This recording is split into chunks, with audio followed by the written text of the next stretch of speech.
Alternative Dig Talk. Real issues, real talk.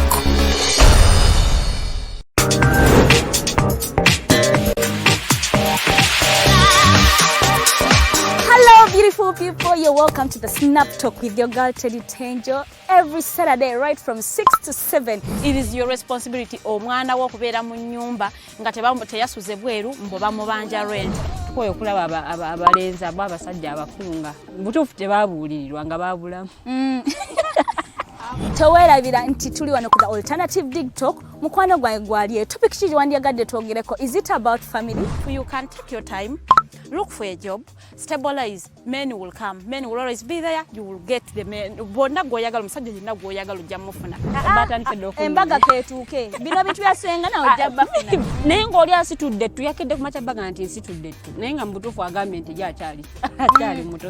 Is it outside family? Is it society? Oh, could it be relationships? Just be commenting a topic yona gyandiyagadde twogereko tujjako tujogera kwano ku the Alternative Dig Talk ku share enganzi the Snap Talk.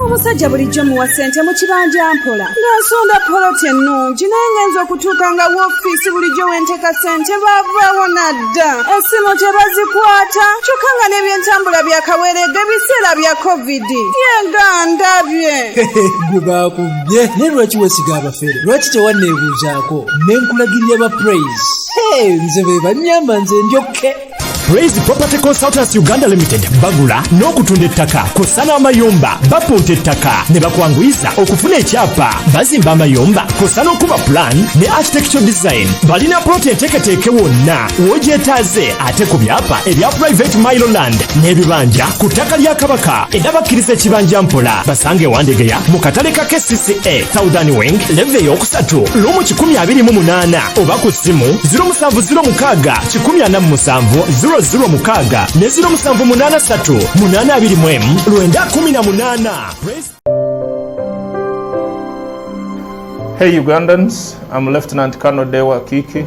the Deputy Defense Spokesperson and actually the Deputy Spokesperson for the Uganda People's Defense Forces. I was hosted on Alternative Dig Talk. I encourage all Ugandans that this is the way to go. Always watch, participate, give your views and ask questions on Alternative Dig Talk. Dig Talk, the way to go.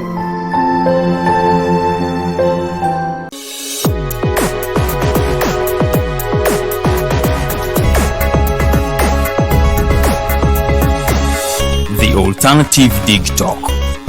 Real issues, real talk.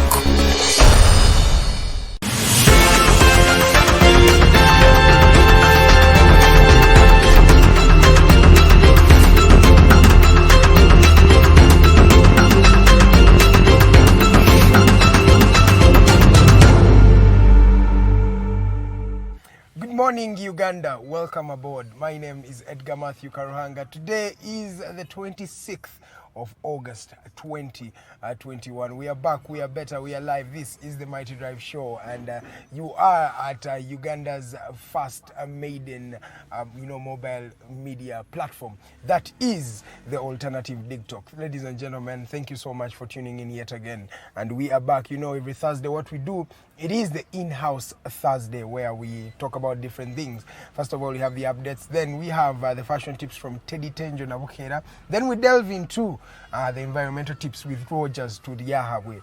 Then later on, we shall be having today Arnold Mukose Anthony. He's going to be joining the discussion, and Farida Bikobere, they will be here to usher you into the discussion in the in-house Thursday. The month is coming to an end. That means new things, new aspirations, and I think some of your goals, your monthly goals, have been achieved by today. Ladies and gentlemen, the country continues to mourn the death of two generals in the UPDF, that is Lieutenant General Pecos Kutesa and Major General Paul Lokech. The country still mourns them because they are gallant soldiers that the land will forever remember. That one of them has been dubbed the Lion of Mogadishu. That is Major General Paul Lokech. Many people talk about good things he has done, yet some other people continue to say that he has been the fear that they always long to forget. That and much more coming your way in this edition of The Mighty Drive. Allow me delve into the stories that have been making rounds all over social media and the country, Uganda. Let's talk about Major General Paul Lokech. Major General Paul Lokech succumbed to a blood clot earlier on in this week, where that I think was Saturday last week, yes. We saw him succumb to a blood clot, and this was a shock to the country and to Uganda and the whole world at large. This gentleman was assigned the Deputy Inspector General of Police. That was, I think, a couple of months ago, following the elections of the 2021. You remember then, I think that was in November, after the insurrections that wreaked havoc in Kampala that claimed over 51 lives officially, but unofficially, that was even more, the number was even more than 50 people. So yesterday we saw Major General Paul Lokech and the entire entourage reached Gulu, where someone was held in prayers were held in loving memory of Major General Paul Lokech. A lot of people were talking and were speaking about the deceased, starting off with the family that really said he was a fighter and a gallant soldier of the UPDF, but he still made up time for his family, and his family can never yearn for more. They said he really took care of them and made sure that his family was really, really okay. So that is a tick for the fallen general, and a lot of people were talking about him. I think Alan Kasinja also talked about him, and he said this gentleman was someone who should be remembered for the deeds that he has done over time. Mumawulire amalandoza bantu bangi bayogedde UPDF yayogedde family negamba nti balina gwe manenya ku lw'enfa y'omwami Major General Paul Lokech nga bagamba nti bakitwala ng'ekyokusaaga. They thought it was a joke, and the problem he had got did not actually, they thought it was not something that was going to claim his life. They never saw it coming, so they took it a bit lightly, but then what started off like a fall from the chair became something serious, which led to the death of this gallant soldier. Sometimes you look at the things that these gentlemen really, people who have fought wars, the things that they succumb to, and you look at it like, oh, because according to the reports, they say this gentleman fell from a chair. And when someone thinks about that, they might say, he is falling from a chair, something that is simple. You don't think it can claim someone's life. But yes, that is how things are. You remember what happened in the case of Major General Kazim. By then, was he a Major General? I don't remember very well. But those things, you see that it's more of something that you don't think would take a lion of Mogadishu. But unfortunately, the lion of Mogadishu is no more. But people are talking about his good side, but we had one Odonga Oto bring out what he dubbed as the bad side of this gentleman, saying he was made a fugitive in his own country following the elections in 2021. He said a lot of things happened right there in northern Uganda, where I think he had to hide in bushes over time. You can read that a post is still there on Twitter, and it has been published by different media houses, including the Daily Monitor, and they pointed out these things. They said the Lion of Mogadishu was not really someone that you would like to go and counterface, And so that is, but finally, by the Odonga Oto said that he forgives him, and he says he does not hold him accountable to anything that might have happened to him, because he's a dead person. When someone is gone, that means you don't have to hold grudges no more. So Major General Paul Lokech, may you continue resting in power, the Lion of Mogadishu. And this gentleman has not really been one that you say has maybe been seen in public. No, he's been doing things privately, but he has been dubbed to be the Lion of Mogadishu because he is one of the people who have been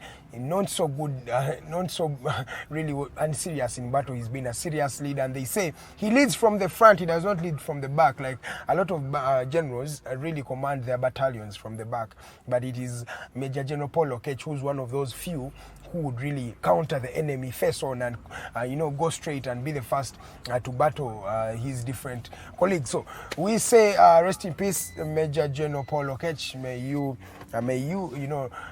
rest in eternal blossom, if that really exists. Ladies and gentlemen, mawulira amalala ndoza tugendeko wano mu ggwanga lya Uganda. Amasomero omukyala Minister of Education and Sports, I think she's the First Lady, Janet Kataha Museveni. She came out to say that teachers will not be accepted to enter and start teaching school and students in schools if they are not vaccinated. Baba Gambia abasomesa bonna mufune vaccinations amwe. Mbate tembade vaccinated, that means you're not going to be eligible to carry out any education purposes or any education of students. This is because according to Mrs. Janet Museveni, she says abajja kwa baleta obulwadde nga babuwa abaana ate nga n'abaana babaliza babuwadde abazadde. But I think it's not just a thing of the teachers. Vaccination is needed by everyone, because you know na vaccinating akuba teacher n'abaana olina oba vaccinating because it's more healthy. So I think vaccination olina okubanga etuuka ku buli sekinoomu basobole okubanga bagemwa bayongereko. Wakati I don't even know the teachers that this lady is talking about, because abantu abasinga n'obusomesa babuvuddemu bakola kati mirimu mirala nabadde tebakimanyi. Teachers are no longer doing education. Most of them have delved into other spheres, just like the students themselves have left schools. Now they are doing things of their own. So it's something that is it's a big challenge that is the country is having. We need to vaccinate everybody as a country. Abantu baba vaccinating so also gambia that this is something that we should think about. It's not only the teachers, but it's more of everybody should be vaccinated to see the country reopen again and to see systems work again and to see different industries and different arts and different businesses reopen and the economy starts to blossom yet again. Kubange naku zino ndoza namwe obwavu mubulide naku zino sente si nyingi. So abasomesa nabo babagambye mugende mbere vaccinated, mbate muri vaccinated, that means oluguudo lukomyawo in simple terms. Tugendeko mawulire era amalala ndoza kanfulumeko ngendeko mu ggwanga erya Kenya, ndoza mwawulira wiki ndoza eri ewedde eri abasajja ba BBI Building Bridges Initiative mu ggwanga lino erya Kenya basooka ne baganibwa okubanga baddamu okubanga initiative yaabwe ekyusa constitution bagigaana court of appeal. Ndoza mmanyi systems z'omu Kenya zonna zeetengeredde, mulimu legislature, executive ne judiciary naye zonna zeetengeredde. So judiciary oba ab'ekkooti baganye constitutional changes zino ezabadde zireetebwa omwami Uhuru Kenyatta president yaliko yadde ayagala kukyusa ssemateeka ono bayongere constituencies endala 7 mu ggwanga erya Kenya baleete nga bagamba mbuno services zijja kuba zituuka bulungi ku bantu. Ne bawogera n'okuba nti Building Bridges Initiative bagireeta okukyusa ne mu ssemateeka baleetewo ekifo kya prime minister, nga ate kyebabala nti prime minister alayika alina okubeera n'amaanyi mangi okubanga asingako ku president yennyini. So nga babala Uhuru Kenyatta afuuke prime minister, Raila Odinga abenga afuuka president w'eggwanga lino. Naye court of appeal yagambye mutugjeeko bino tebigenda kukola mu ggwanga erya Kenya. We have a democracy that still stands and we have a system that is really independent. Ne babagamba BBI changes ezo zina ku initiatingibwa abantu wansi obuyaga kukyusa mu ssemateeka mu bintu mu bifo ebiri vital webityo ng'okwongera constituencies n'okubanga later oppositions empya nga prime minister and things like that. Olina okuyita mu bantu. Unfortunately kino initiative eno yatandikibwawo omwami Uhuru Kenyatta wadde yagibuzaabuza n'afuna bakalonzo musyoka bajje bagiseconding be baba gipresentinga, naye ensi yonna it's an open secret kiri mu giraasi nti Uhuru Kenyatta yabadde ayagala oleeta zino enkyukakyuka mu gavumenti. Naye bamulaze nti no my dear system esobola okwekubira n'ekufulumya. That is what is missing here. Nti bw'oyagala okutemparinga ne system yennyini ekukwata n'ekukuba. Kati kyekyabadde mu Kenya, system yennyini yakubye Kenyatta, president aliko n'emujjawo. Ojjukira ne mu Kenya bakukkiriza according to the constitution gye baakakola ya 2010 years. Ekukkiriza okulopa president kasino obeera ng'oli sitting president basobola okukutwala mu kooti ne bakutwala ate n'oweremba n'emisango. So olabira ddala mbuno Kenya erina weeraga in terms of constitutionalism, in terms of democracy and in terms of rule of law ekitali wano mu ggwanga lyaffe erya Uganda. Katusabe oba kinaatuuka, tusabe oba kinaatuuka, naye simanyi oba kinaatuuka just easy like that. So we tuba twogera ku bintu weebiti okugamba we should borrow a leaf from people like Kenyans tulabe engeri gye tusobola okubettering up our democracy right here in the country. La BBI nkugambe president aliko n'atandika ebbago okukyusa ssemateeka ne bamulaga mbuno kooti eganya. Waliwo n'abadde bakkiriza naye kooti ekoze eki eganye, that is something that we should really look at and say yes, this is something vital. Abafagani atano momu batuuse mu ggwanga erya Uganda. Twogera batuuse olunaku lwabadde lwaggulo, batuuse mu ggwanga bali mu beach emu awo kumpi mu Entebbe omwo. Mpola mwe bali mu kubanga mwe bali mu kubeera ennaku zino oba essaawa zino. Tetumanyi plans ziri ki, banaabeera wano okumala emyezi 3 gye baali bagambye oba bagenda kubakwata babatwale mu kifo ekirala. Tetumanyi, let us wait and see what they will be actually doing. Naye nga bo batuuse ologo olwo lubadde ku social media nno nze siruliimu olwo, naye nga abantu abasinga bo basanyukidde nnyo. Simanyi kiki basanyusiza kulaba ku bagenyi bapya oba balina plans zaabwe. Jjukira kati mu Taliban eri mu Afghanistan, abatalibani bennyini baganya okuddamu okukkiriza abantu okufuluma eggwanga. Wetwogera human resource nyingi bannange, human capital ebadde eva nnyo mu ggwanga lino. Ate otunulamu nti bali we baba bava mu ggwanga nga bagenda bugenzi we, but that means bali mugenda n'amagezi gaabwe, badokita bagenda, abasomesa bagenda. Kati government ebegenda running etya eba tesobola kubanga eraninga. So n'abatalibani baabuuse ne bagamba bannange, no, we are not going to let anybody get out of this country. We need to do more. Ndoza katumalize ne story ya Paralympics. Yes, the Paralympics are on, and Paralympics abatajimanyi, these are the Olympic games for the differently abled people. Nsaga bayita nnyo ba disabled because I don't feel they are disabled. No, they are differently abled. Bayina engeri gye bakolamu ebyabwe mu ngeri endala. So Paralympics zaabwe kweziri mu Tokyo, Japan. Naffe Uganda tuli, we are already represented. When you look at the people who are there, we have a young girl from Uganda here. She's a swimmer, swimming na mukono gomoli omuwala. First of all, the mere fact that she can swim, wano temanyi mu studio mwendi muno, sibuli omwali munti asobola okuwuga. So the mere fact that that lady can swim, that is already success enough. Until otunamu that she swims with one hand. When you Paralympic season teziri nnyo about the physicality of people, but it is more about their spirits. Is it testing a moyo go? How much can you persevere? Because in normal days and in normal times, abantu ababeera mu Paralympics bali badde batudde butuuzi waka, bali badde bali awo batudde, osanga oli ali mu wheelchair nga ensi yamwejjako ne kati ono talina mulamwa nga bwe batera okulowooza.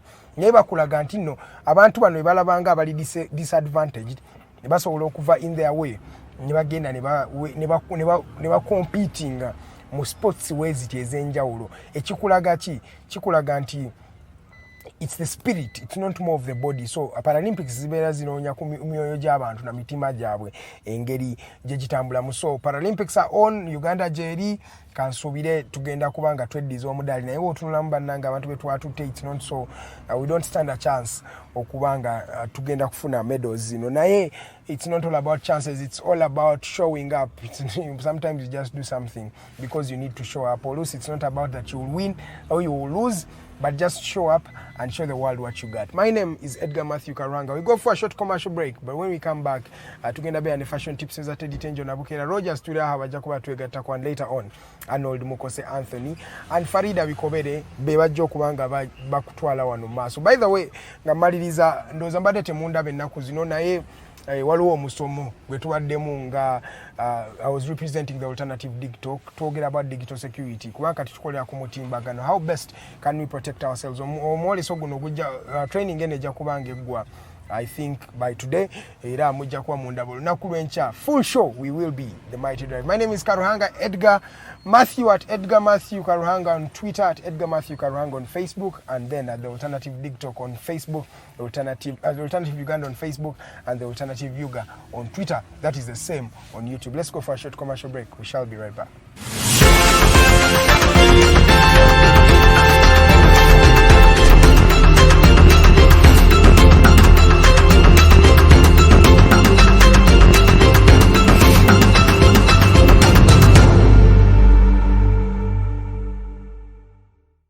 Yes, thank you very much, Edgar. Welcome back from the Might Global News. Yes, muna mwami atusa kama wale bana dude is talented, but yes, welcome to the Might Fashion Tips with the glamorous steady Teangel, like Edgar calls me all the time. Anyway, it makes me feel good about myself.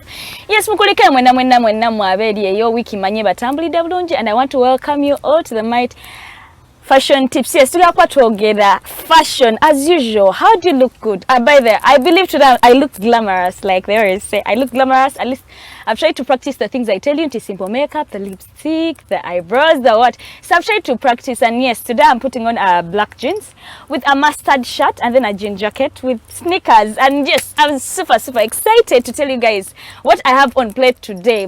Today.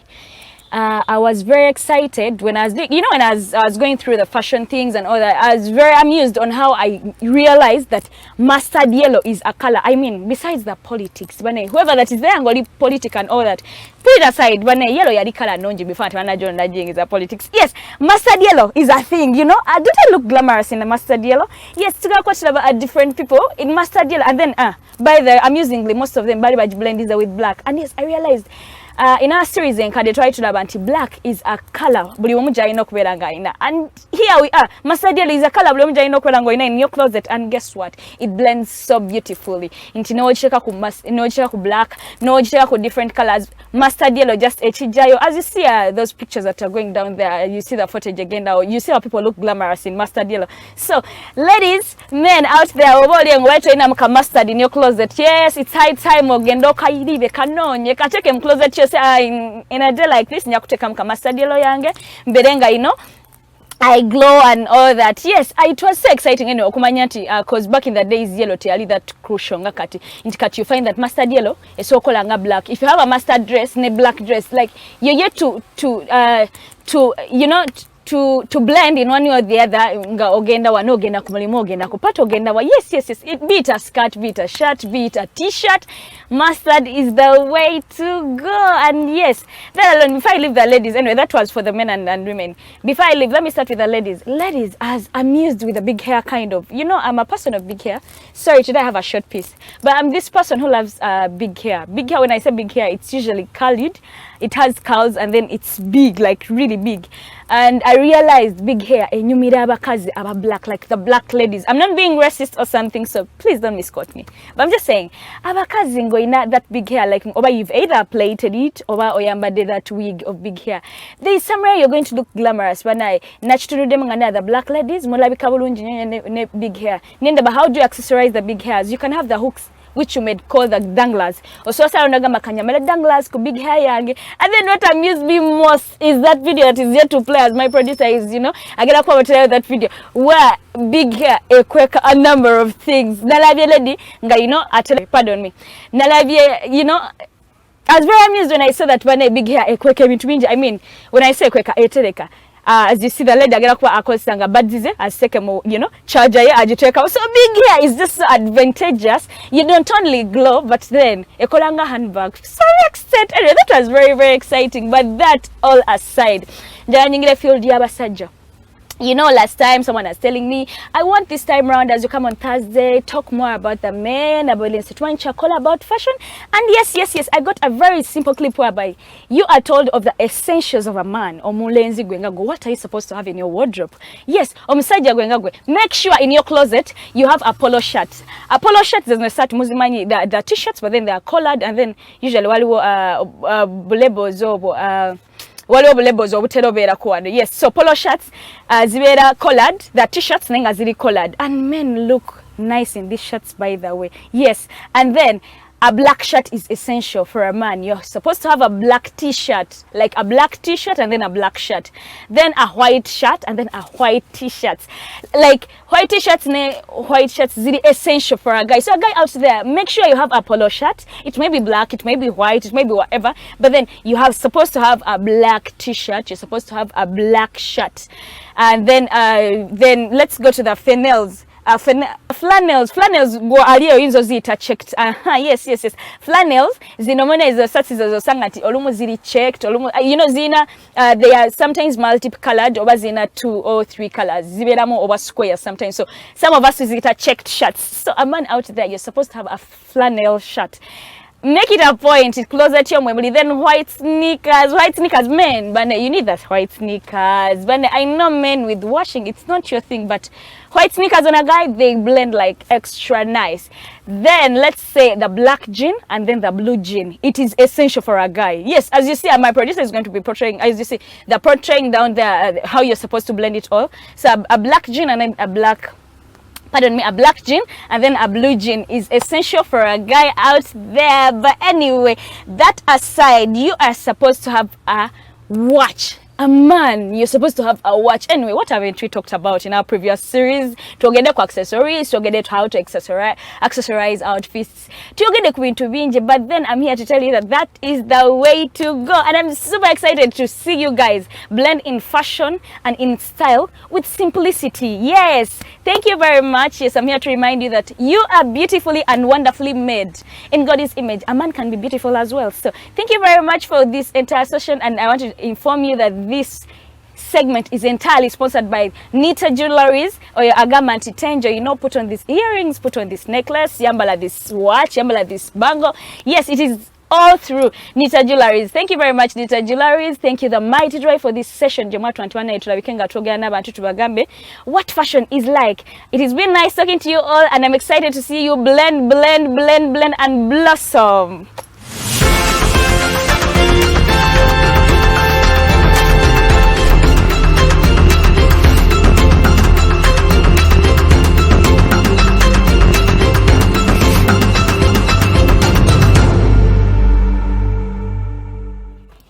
A very good morning, Ugandans. My name is Tulyahabwe. You're welcome today to the Mighty Tips.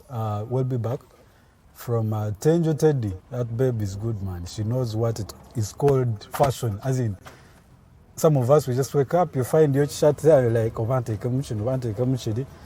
no guamucho good demo, and the day goes like that. But she's here to tell you that, you see, on a Monday, you should try to at least blend in a little bit of A, B, C, D, so that you look like it's a Monday. I mean, it's a fresh week. You can't come like you are on Friday. So I think she's just as important. And thank you, Teddy Teangel, for the fashion tips. Now, as we come today, I don't want to talk specifically about environment as one. I want to talk about green growth as a whole, which involves general growth of countries and the globe as a whole.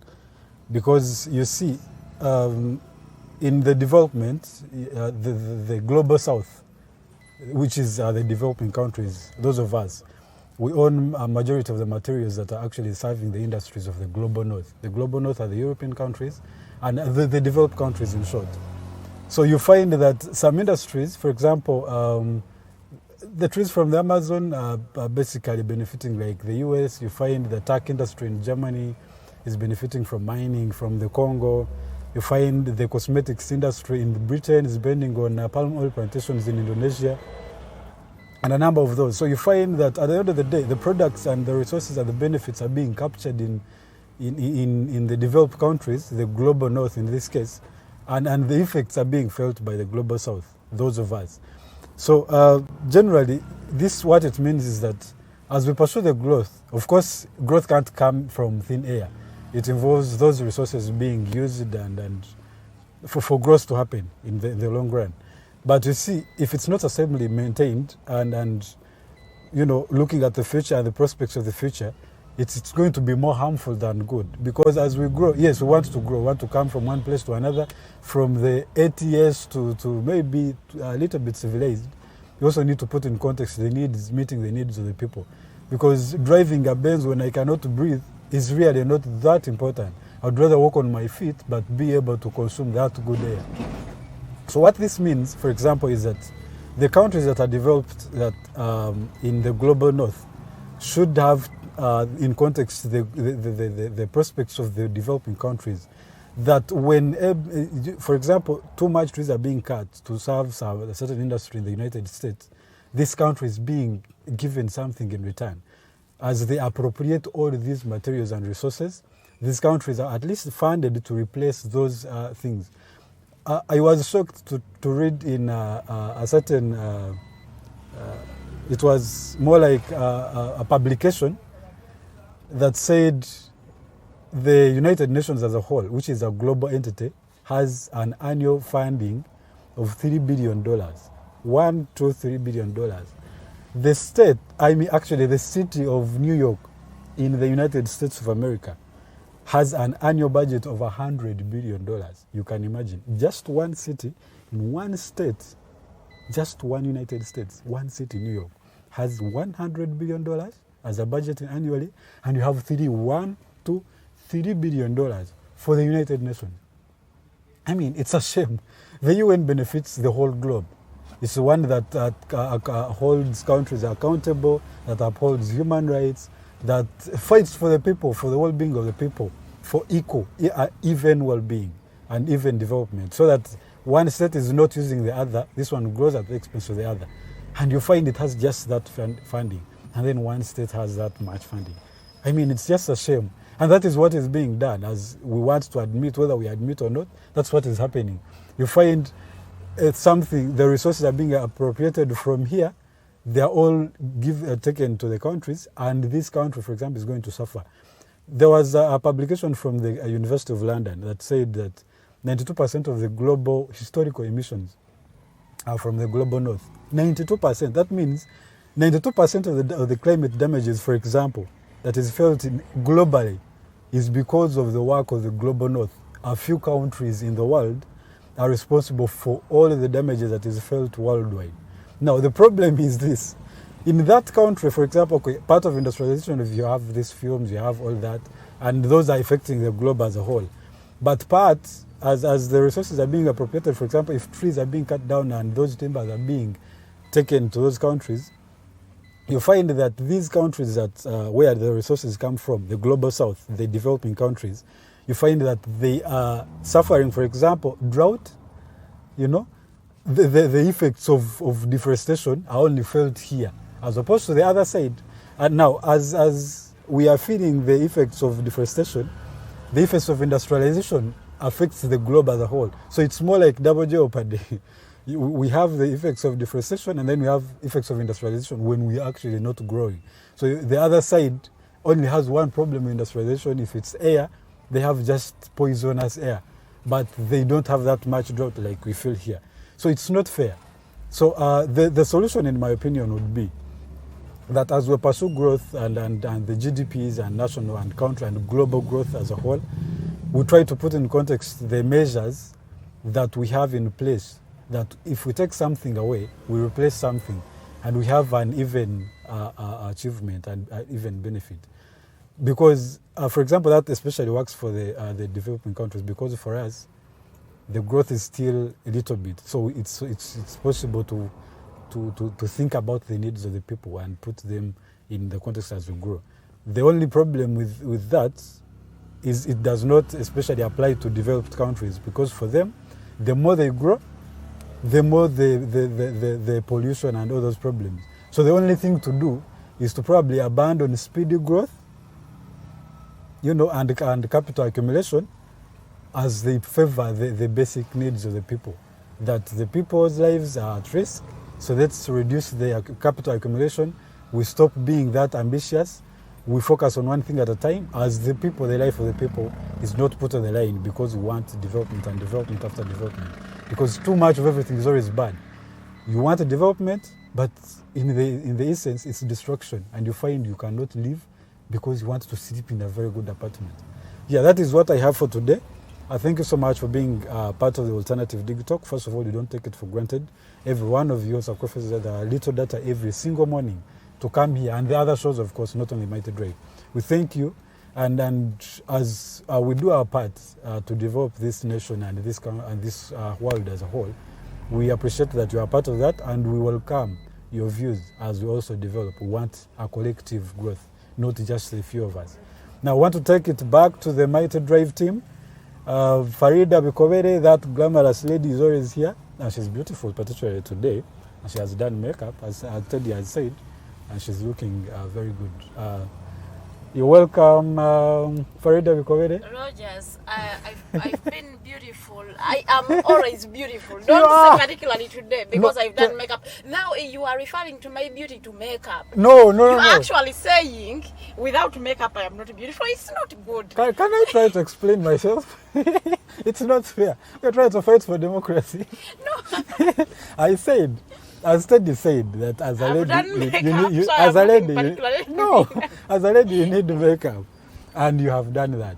I am complimenting that you have done good makeup and you look very good. Okay. For particularly that makeup for now, but you are overall is looking good and beautiful as always. Thank you so much. Good morning, Roger. Good morning. Thanks for the environmental tips. Yeah. Nemba na Uganda bagambe nti obuveera bwe banywera munno banywa amazzi g'ekikumi ne bw'amala okuganywa n'asuula akaveera mu kkubo baalya gonja bogoya n'asuula anti abayonja ekkubo basasula taxes balinde babasasula so tubeere babuvunaanyizibwa bannayuganda nti munnange omukazi oyo akeera okwera naye maama w'omuntu ate singa tosuddeewo tebaalisasuddewo ze ssente zaffe zaali badde zikola ekirala naye olw'ensonga nti muli talinga ensonga nti beetaaga abantu bangi okirininga singa fena twekuuma ne tubeera abantu bakulu ne mutasuulasuula esente zaali badde zisasula abantu okwera zikola ekirala oba zigulamu ebintu mu malwaliro but because tetubadde responsible ne government is finding hard okuba nti munange etumanaginga. Thank you Rogers. Katugenda ku Mighty Drive topical issues. I'm going to be with Mukose Arnold Anthony ngate tubatwala mpaka sawa satu ezokumatia. Very good morning. Farida Bikobere is my name and this is the Mighty Drive. Tunonye tufusange ku Facebook, we are live. The page is the Alternative Uganda. Like the page and follow us at Munange. Engage in the discussion by commenting, liking or sharing the show. Mkwano wansawa mu comment section on our live video. Comment. If you are too busy to comment, I'll be reading our studio line. You can join in the discussion by calling us ate munange nobera or sharing ideas zogwenga gwe ku topics zetu bigenda okuba nti ate twogerako. Some days back omukulembeze first lady yavayo natugamba nti high rates of pregnancies mu baana mu ba teenage girls si buvunaanyizibwa bwa government naye buvunaanyizibwa bwammwe abazadde temukoze omulimu gwammwe. It is a result of poor parenting and I for one I agree with her. Like it is a result of poor parenting. Parents nowadays besulirawo gwa nagamba ku baana babwe. So olunaku lwa leero I'll be giving you I will not start with the tips of who is a good parent, what a good parent should do. I'm going to give you 8 signs that show that you are a toxic parent. 8 signs that show that you are a toxic parent. Arnold Mukose, mulaba yantu second studio. Good morning. Morning, sweetheart. How are you, my sister? I'm good. Abalaga abalungi kansike mabuzeeko mbagambe nti mwebale nnyo mwebale ddala okubanga otwagadde otukereddeko. Nze Mukose Arnold Anthony ntuliddemu kuru ya Mighty Drive kuba nga bategeeza Edgar Mathew Karuhanga agenze ku mirimu emitongole ate omumbeja luwederi yani abadde ali wano naye alinamu obukosefu nga omuntu omala so neyanza nnyo neyanzegera okumpaamuko ne bangamba tuulire muko naye ndowooza mawe tips eziraga omuzadde nti wabutwa eri abaana be. Wabutwa yabaana ekisookera ddala you do not listen. Towuliriza. Gwe omwana abayakoga twale eri nokugambya kola kino abaana tobawa space ku explaininga. So omwana oyo mukuliza mu fear. You are a toxic parent. Mukwano kyosaamu. Omwana you are doing more harm than good to the kid. So mu way of time owulirize kikyaba agenda okugamba. You never know. Munange in so doing you are building their confidence. Ekirala you do not discipline your kids. Abana bo toba disciplining toba kangavula kuita kangavula Uganda. Yes abana bo toba kangavula gwe owoza kimu bakyali bato bwana kula nja mugamba nti kyo kikyama bale owoza nti esejja bagunjula bwe nsegenda bagunjula mukwano moze yayimba nagamba abana bo kuzate enseno tebagifuukire obutwa abana bamwe mbakangavule nga bakyali bana bato bwana aba mukulu bwana akula bakwata abazadde ababonereza omanyi byanjawulo okubonereza nokangavula ngambye kangavula bakangavule abaana bano omwana bwakola ekintu ekikyamu ate tomugamba kale jangwe mulage nti kyakoze kikyamu yadde tomukubye naye mulage nti ekyokoze kikyamu era omugambe tokiddamu.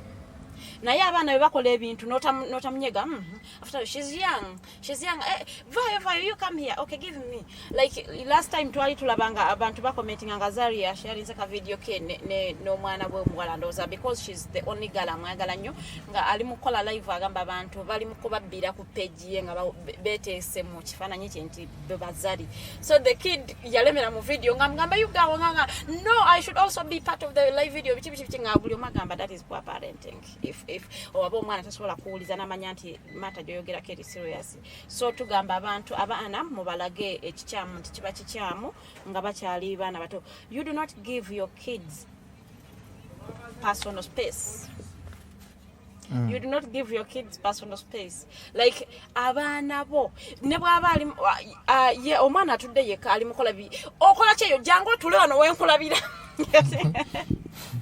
tula wano wenkulabira like ne webuza omwana wo in fact okimubuildinga mu nti waba wano woli wakolera ebituufu bwabe eri nga toliyo ajja kola bikyamu omwana wo mu trusting ne personal space ye omanye nti ne bwana abeera yeka kyonna kyagenda okola ajja kubanga ate kyakola kituufu because wamulaga ekituufu n'ekikyamu you promise but you do not fulfill but esi kibi okumanya omwana entamba gyatambulamu bw'aba ali mu kisenge n'omugira n'omulabako n'omulingiza kunomuleka si kumugamba vaayo oli mukola kyeno jangu otule eno ate bw'aba asima nnyumba n'olwa ku bulinda bwe bwasiimuula that is okay but there is encroaching in my personal space nebwembanga ndi muntu mukulu like I want to be alone oja wetu nkugamba oh excuse me I want to be alone I want my personal space na yet ovuddewo you are encroaching on my personal space bwekugamba please let me be alone go abana mbaleke bwagamba I want to be in my bedroom bwabanga takikozesa buli lunaku for that time muleka abeere yekka you do not know abaana nabo bantu betaaga mukoka personal space tuba tugenze kukyala you promise but you do not fulfill omwana ajja kukula akimanye nti okusuubiza basuubiza okujjawo buno obusungu obubeerawo naye ntuufu ne bwota fulfilling it is okay so beba basajja bebe muli raising those are the leaders you are raising abamanye nti ba politician abajja otugamba naye munannonda ngenda kubazimbira boreholes bwe mulonda muddamu okumulaba after 5 years ng'ekisanja kiweddeko it is because kyatandika waka wano mu family ye grooming leader omulungi family ye grooming omukyalo omulungi family ye grooming taata omulungi so bamama tubagamba ne bataata abaana bammwe to promising atagenda kusobola abo batogenda sobola pizza promises sweet of 500 jogenda osobola don't promise things byotakola ki byotasobola abaana oyina ekifaananyi ekirala ate ekyobalaga ng'amaliriza you are overcritical buli kimu tolisiimako gwe tolisiima omwana ne bwakola atya gwe tolisiima omwana ne bwaba ayagala kukolera kintu agala naye taata bwe tunaamukolera kino ekintu agenda kubaffe kibooko gwe tosiima omwana ne bwateekayo nnyo amaanyi n'akola kifaananyi drawings kati abaana bayiga nnyo drawings naakuba ekifaananyi kaninde taata akibulaga bino byasobodde okuba wetusobola kukubamu kintu ky'amagezi gwe olaba kino you are overcritical omwana omutta like ota skills ze nti ne bwe yandiyagadde okubeera creative anoonyayo ekintu kirala amanyi taata agenda siima mama tagenda siima so ye akivaako n'akireka so bamikwano tuleme kubeera nnyo overcritical let us appreciate let us do positive appraisal abaana ate bakule bulungi ekisembayo ddala you do not give them room to express themselves abaana tobaleka beeyogereko you ota confidence yaabwe omwana bayogera bunira abazadde neri omwana akisusa omunenya akuddamu yogera ekyo kirala anodinze bwemba mnenyeza omwana bwemba nkusanze mu nsobi I first give you time to express yourself onyinyonyole kibadde kitya naye fe muzeyi yasanganga nga bwe bamulopera gundi yakoze kino mukwano teweewozaako ekibonerezo kye kiba kyalumye edda naye ng'ate kyalibadde kirungi nnyo teyakugjamu omuntu ategeera nanti nze olwokuba nakulira mu toxicity eyo saagala muntu mulala agikuliremu nyagamba omwana bakulopedde akoze kino muyite muwe time explaining in that you are building their self confidence ne bwana bagenze mu interview tebajja kutya kweyogerako because wakibazimbiramu nga bakyali baana bato so bannaye tubagamba tubeere bantu begendereza nnyo nga tukuza abaana baffe ezo signs ziraga nti yo a toxic parent business emberayo ddala you force them to do things that they are not interested in omwana ayagala kusamba mpira gwowoza alina kuba muyimbi omutwala mu masomero g'abayimbi omwana instead okumutwala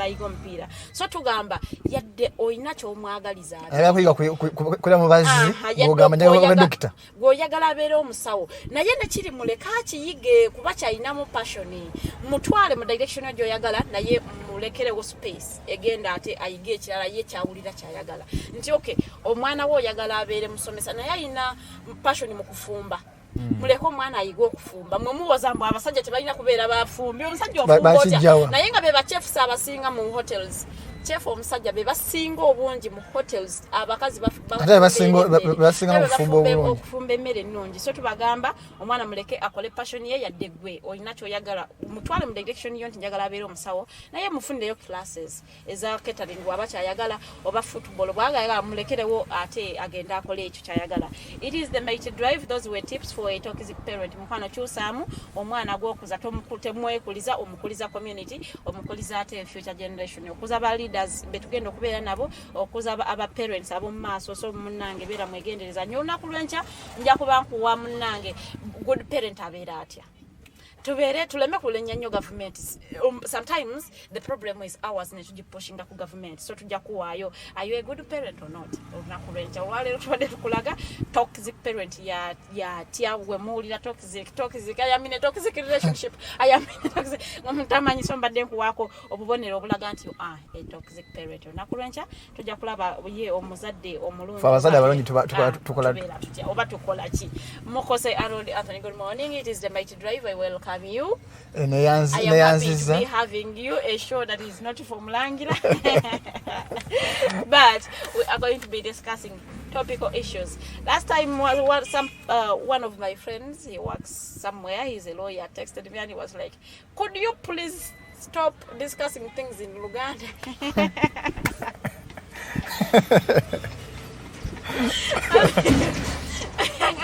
You're actually going to do things, you go and learn in Uganda or you stop discussing things in Uganda.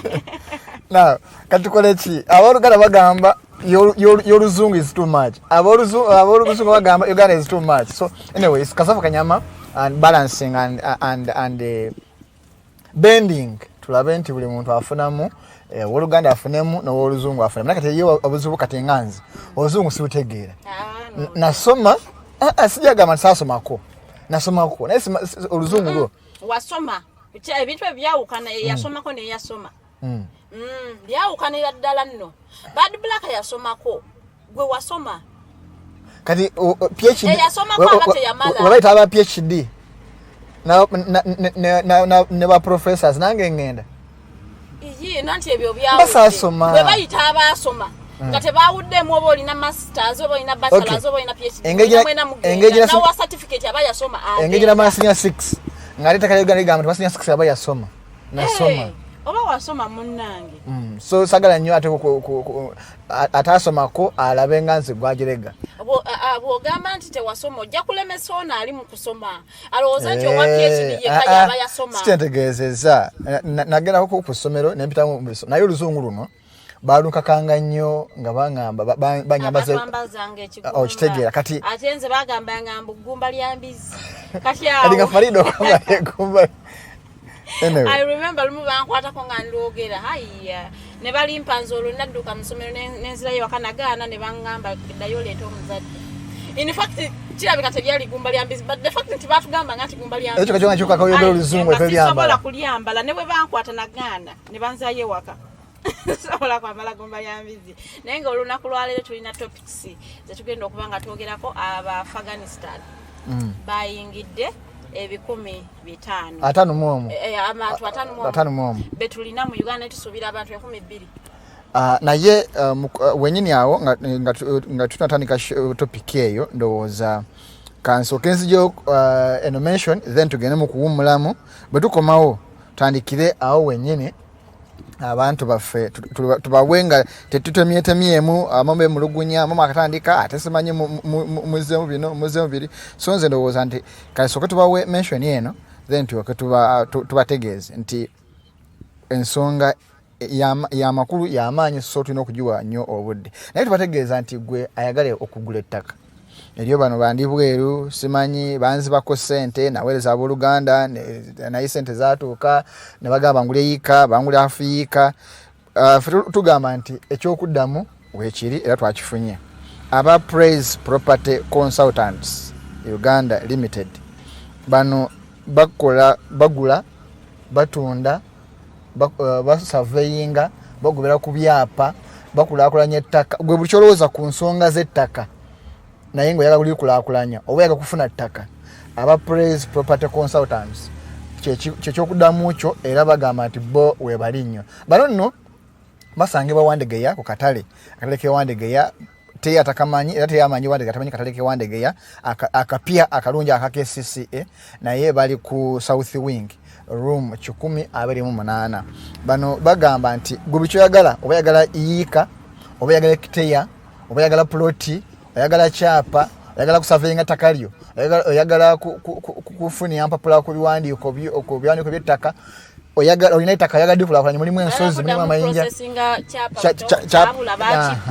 bonna bano babirina bweyagala ettaka bagamba balina mu bitundu ebyenjawulo mu Kampala n'Emirano n'ebitundu ebirala by'eggwanga naye okusinga ddala bw'oba oyagala ettaka enansana bali kufunira oba ettaka enamusera bali kufunira bw'oba oyagala ettaka oyataka ewakiso bali kufunira bw'oba oyagala ettaka enkoowe bali kufunira bw'oba oyagala ettaka ekakiri gobero gayaza matugga bujuuko wona ettaka balirina okusinza ku bugazi bweyagala oyagala faamu oyagala kuzimbawo nyumba ya maka oyagala kuzimbawo nyumba z'abapangisa bonna ettaka balirina naye bw'oyinza okuba nga gwe toyagala kujja Wandegeya ku ofiisi oyagala kugerazagana nabo ku ssimu essimu zino ziri ku WhatsApp Airtel edi 0706 14 706 0706 14 706 oba MTN ezi 0783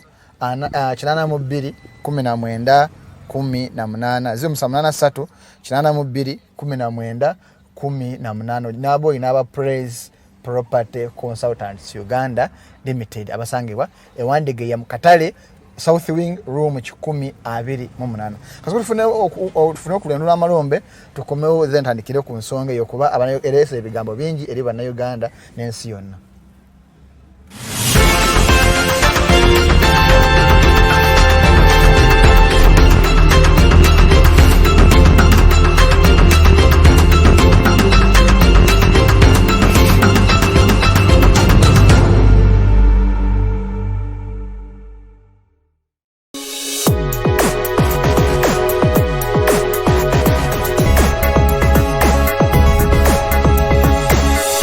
Alternative Dig Talk. Real issues, real talk. Omusajja bulijjo muwa ssente mu kibanja mpola ng'ensonda poloti ennungi naye ngenza okutuuka nga woofiisi bulijjo wenteeka ssente baavaawo nadda essimu tebazikwata kyokka nga n'ebyentambula byakaweerega ebiseera bya COVID yegandabye gwe baakubye naye lwaki weesiga abafere lwaki tewanneebuuzaako ne nkulagirira ba Praise nze be bannyamba nze njokke Praise Property Consultants Uganda Limited bagula n'okutunda ettaka kosa n'amayumba bapunta ettaka ne bakwanguyiza okufuna ekyapa bazimba amayumba kosa n'okuba plan ne architectural design balina ploti enteeketeeke wonna w'ogyetaaze ate ku byapa ebya private mile land n'ebibanja ku ttaka lya Kabaka era bakkiriza ekibanja mpola basange Wandegeya mu katale ka KCCA Southern Wing leve eyokusatu lumu 128 oba ku ssimu 0706 147 006 ne 0783 821 918.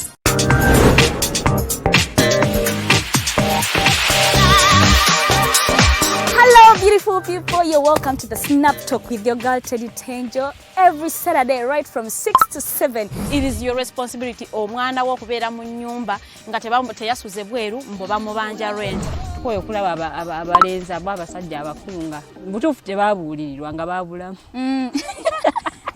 Towerabira nti tuli wano ku the Alternative Dig Talk mukwano gwange gwali topic kiri wandyagadde twogereko is it about family? You can take your time look for a job, stabilize, men will come. Men will always be there. You will get the men. Bonna goyagala musajja jinna goyagala ujamufuna.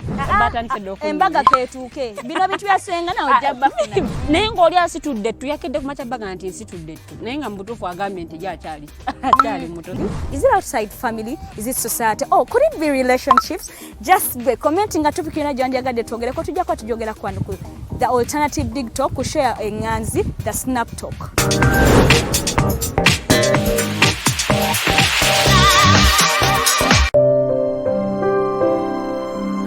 Hey Ugandans, I'm Lieutenant Colonel Dewa Kiki, the Deputy Defense Spokesperson and actually the Deputy Spokesperson for the Uganda People's Defense Forces. I was hosted on Alternative Dig Talk. I encourage all Ugandans that this is the way to go. Always watch, participate, give your views and ask questions on Alternative Dig Talk. Dig Talk, the way to go.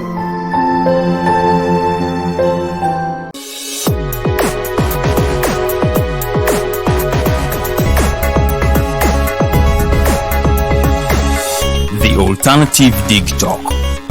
Real issues, real talk.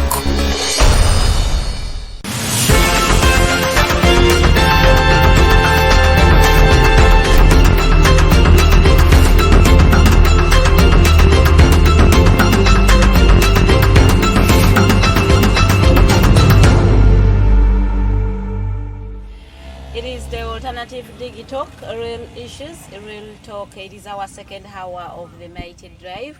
It is a Thursday and we have in-house show. It is an in-house show, so you will be seeing only the Dig Talk team on the show. So we began with Edgar Mathew Karuhanga with the Mighty Globe News, and then Teangel Nabukera tips eza ku designing mukwano yambadde bwoti munaye waliwo engoye zitanyumira zaina agera kulamu omulimu munene okuba amazima sibitegeera ozi oyambala bwambazi olugoye nengato ezikwanguyidde zokwata agamba nedda mukyala woba oli muddugavu tosiba nviiri bweziti tezikujjaayo so byonna and we are glad mukwasa gyabagamba mumikola naye nze tulina okuyiga muwala wange alina omulimu munene nnyo okunkyusa.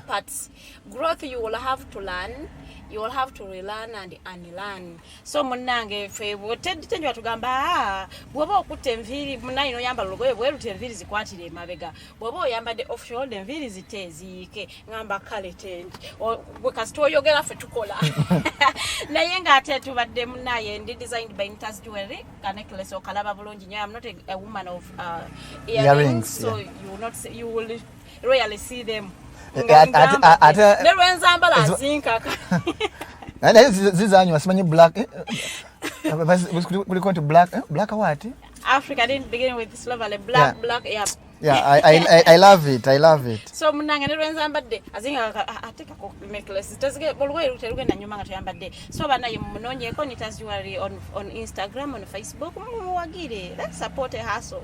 She's a university student trying to survive, so muwagire ebintu byete biri expensive nnyo akalango kayisiza okuba she's part of us.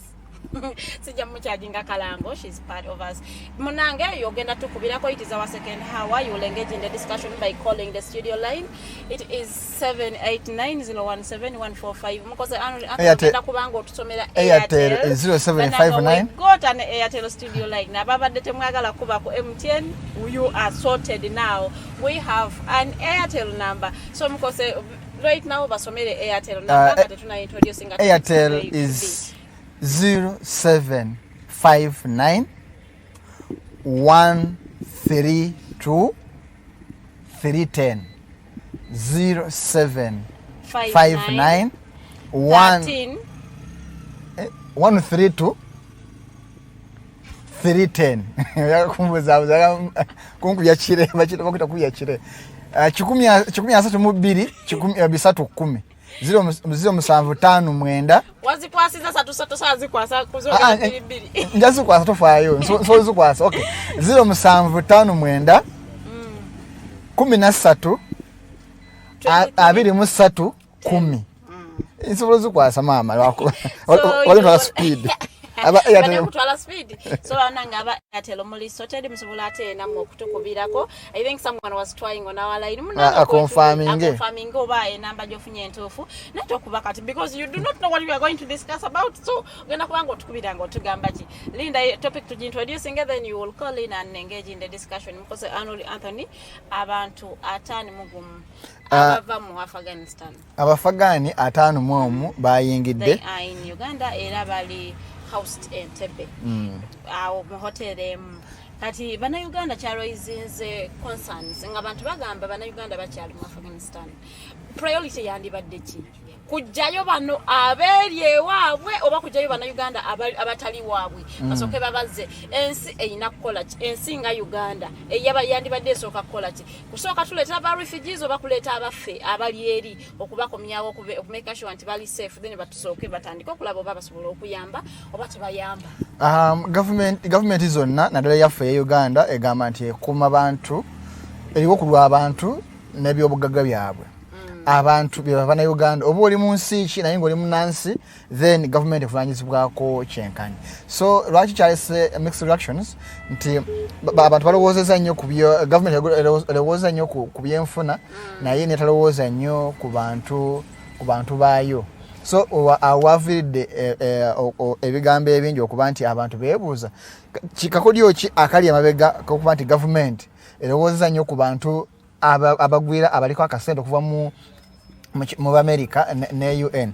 Naye kubajukiza nti ba refugees batandikidde wano, ba refugees mu nsi yonna kiteberezebwa nti bali obukadde nga 82 bonna mu nsi yonna n'okusoba okusinza ku United Nations High Commission for Refugees bakiteberezebwa nti obukadde 82 ababundabunda abanoonya obudamu era nga kwabo Uganda ndowooza tukiteberezebwa tulina either obukadde nga 2 oba obukadde akasoba mu kamu n'ekitundu ababundabunda naye nga wano okusinga ddala tuba tulina abatwetolodde mawanga twetolodde olw'okuba nti babadde mu ntalo babadde n'instabilities.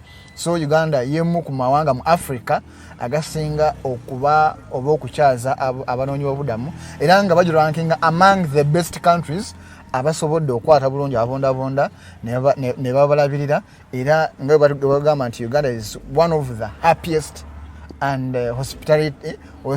hospitable oba omanyi oluzungu lumenya mu nsi yonna nti bw'oba totuuseeko mu Uganda then tonna visitinga nsi za mirembe nsi zaagala nsi abantu bali welcoming naffe batugamba nti bw'ojja mu Uganda notatukako jinja otegedde oba tulambudde Uganda amanyi kati buli kitundu so nebyakyo so kati na wano owekashaga mandaba ali mu kwesika temulina kyo mulina ewammwe bainete ente zino manakana so mu nsi yonna Uganda America yagisabye esooka ebudamyeko abantu bano 2,000 ndowooza for 3 months nga webanoonya banabatwala. So mu mbeera eno Uganda nekkiriza okukyaza oba okubudamya abantu bano abali mu 2,000 era akawungezi k'eggulo abantu 51 abanoonya obudamu okuva mu ggwanga lya Afghanistan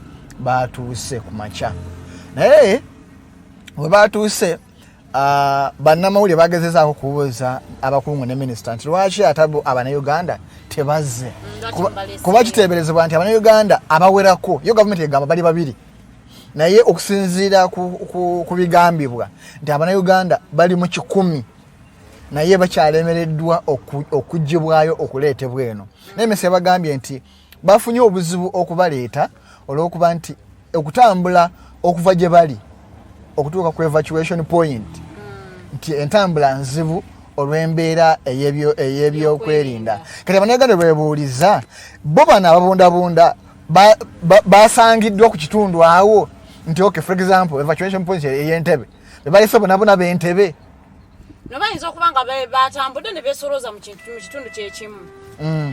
Waliwo ampisizaamu call wano. Hello, good morning. Good morning. Yes, may I know who is calling us and from where? Yeah, this is Selina from Bino. Yes. You're welcome.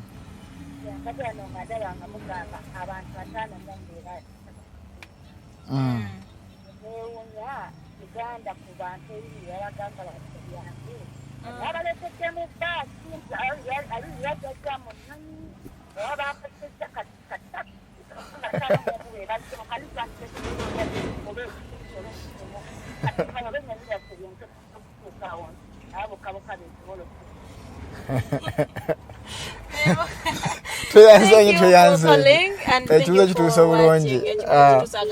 Babaletudde mu baasi oba ennyonyi yabadde neyo kapasite yokka bataataani. Bano bagire mu chartered plane. Chartered plane eba nnyonyi okay. Ennyonyi empangisa nga onagamba mpangisa special. Oba pangisa taxi, oba pangisa bus, naye nga special. Nti eno tegenda kubaako weri. No, ndowooza ennyonyi ennene etwala abantu abasukana mu bibiri. Lwaki basoose kuleeta kaataano mbe badde ready to be evacuated? Kiyinza okuba nga beba abadde okusiza ku byokwerinda abeetesiteese abadde ready okuleetebwa. Sina explanation y'amaanyi ku ensonga eyo, naye iyo nnyonyi yabadde nnene ate kyewuunyisa nti eno yabadde chartered. Kiba kitegeeza nti babadde balina obusobozi okutiika bona ababaddewo awo. Naye omuntu yeebuuza, naye nawuliddeko mbu abasajja aba Afghanistan babadde bakyagaanye bakazi baabwe. Okay, babadde bakyagaanye okujja e Uganda olw'okuba nti mwakubanya embe ekuulo nga mwasuza abakazi aba Afghanistan. Kati bana abasajja aba Afghanistan ne baba skeptical bane batyamuko. Ne bagamba singa bali najja e Uganda ofuba bugenda kufa bagenda kubbaka abakazi. Ne kambuuze. Afghanistan yali Entebbe omukyala. N'omusajja yali yesunga kubeera n'omukyala Afghanistan yali ejjinja. Bagenda connectinga ddi agenda kujja abakyalirako gye baba batedde bw'omala okukyala amujjeko ennamba. No, bw'oba onoonya ababuddamu kitegeeza nti bakusibira oba musibe nedda batambula ne balaga waane nogerako Entebbe nogerako mu kibuga Kampala. Kati mu mbeera y'okutambula okugerako mu kibuga Kampala oba oli awo ojja kwetakitinga n'omuntu. Kati that depends on the woman or the man. Bw'aba ayagala kufuna musajja mu Afirika ng'akooyo oli omutalibaani n'abatalibaani nabo tebabeeka nabo baba beebiikiridde buli sanze simanyi n'akumanya naye bw'aba akooye ng'ayagala kukyusaamu it is about the woman. Nze kyengala okugamba nti in relationships one wouldn't be insecure about someone. So, bw'oba tolina confidence mu muntu gw'oyagala mutesi wuwo. So abasajja aba Afghanistan nze ngamba balite abakazi baabwe bajje mu mirembe. Hello, good morning. Are you on the Mighty Drive? Jogerako nani? Yes.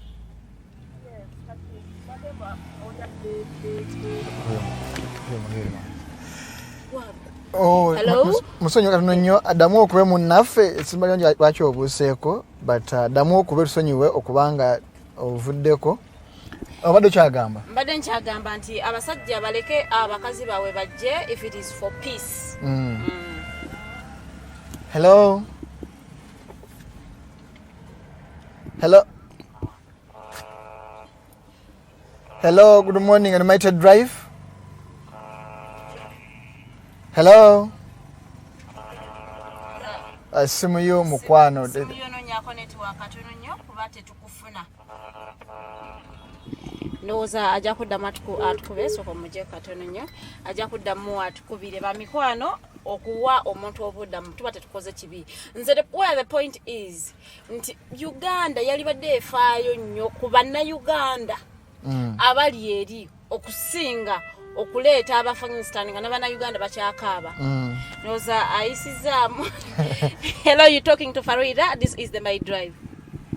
Yes, that it once again. Yes. Katikyembadde ngamba yenyawo ekubadde mugamba nti batidde mu nnyonyi empangise wololo kati nga like the point of abasajja beeralikirira abakazi baabwe. I thought the refugees batebalina choice. Baba bayina bane manyo oba obundabunda oba oyagala buyambi bakyo boolina choice omukazi bamutwala oba tebamutwala. But that's in privacy. Ina eddembe lyo okuba abundabunda tekujjako eddembe lya buntu.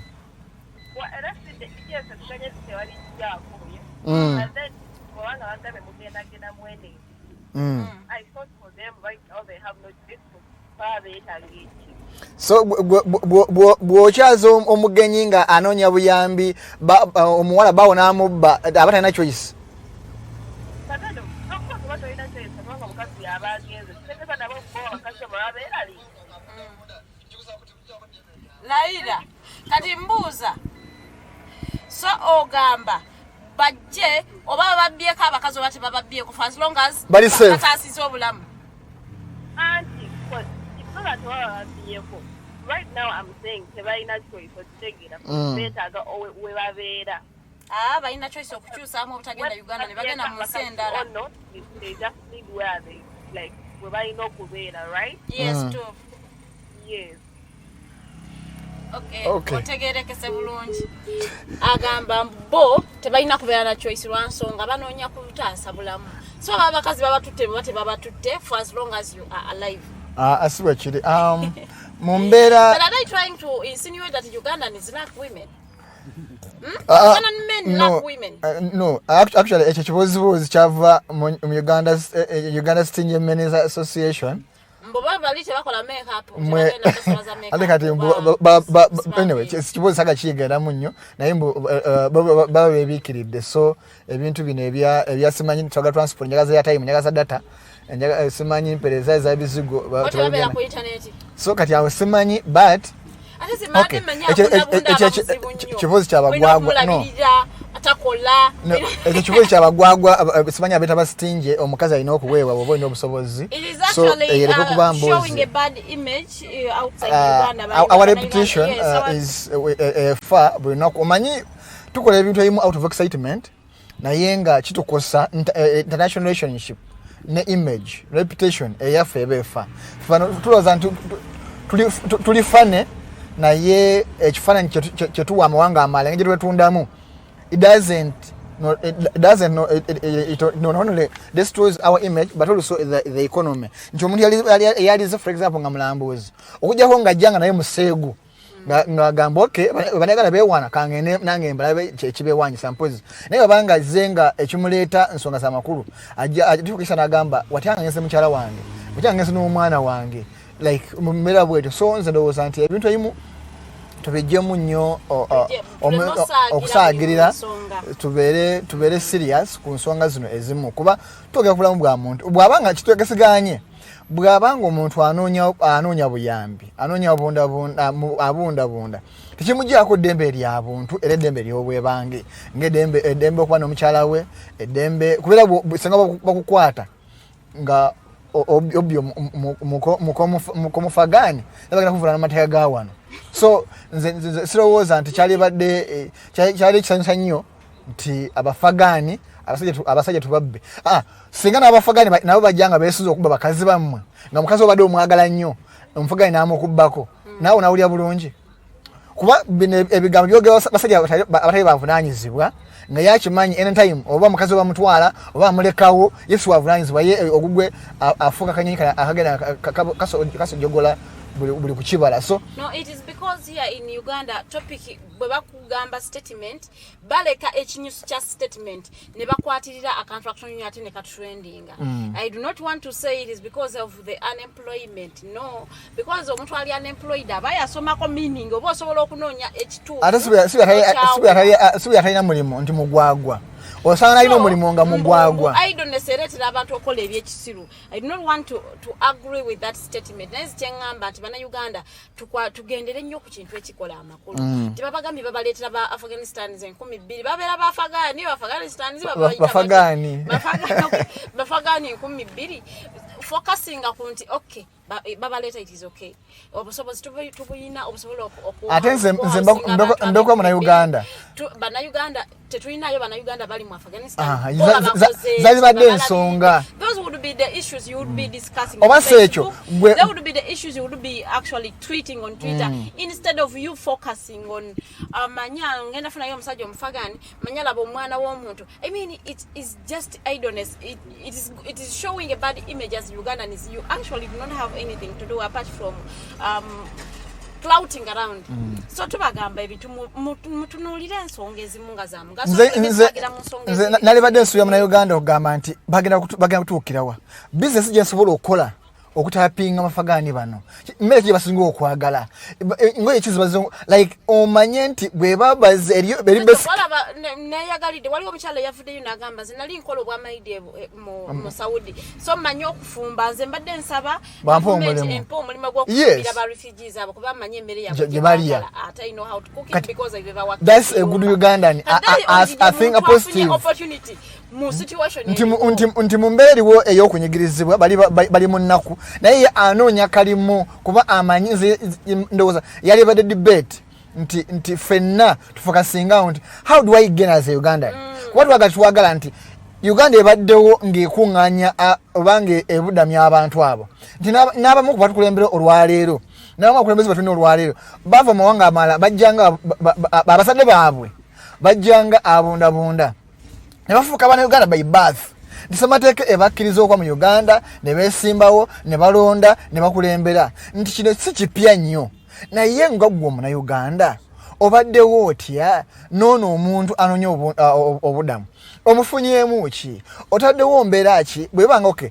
basabye emyezi 3 lwaki ffe tusaba nti baberewo ebbanga ddene tukope kalcha yabwe ennungi tubakopeko ebirungi naffe tukopeko ebirungi bwe mba ndi bw'amasomero lwaki sigamba nti kanfune omuntu amanyi olufagaani oba amanyi oluwarabu muleta ku ssomero lyange ntapinge abaana baabwe bajje basome kuba betaaga education lwaki sigamba nti okay eddwaliro lyange eri okumpi n'entebe nfuneyo omufagani omuntu amanyi olwarabu anaso okunzivuunulira kuba such opportunities than okubeera wano basimanyi ngena mukwana abakazi badde batusabaza transport tubawonye ebyakisiru nze bwe ndowooza so era n'olw'ensonga eyo topic ngivuddeko naye bannaUganda tubakubiriza nga tumaliriza topic tugenda ku ndala nti buli bwe baleeta ensonga ey'amakulu tuleme kujjamu ekintu ate ekitakola makulu ate ne trending sanga tekirina bwe kituyambira tulabe nti ensonga abamu bazinamu obulumi ate mwene muzifuula ate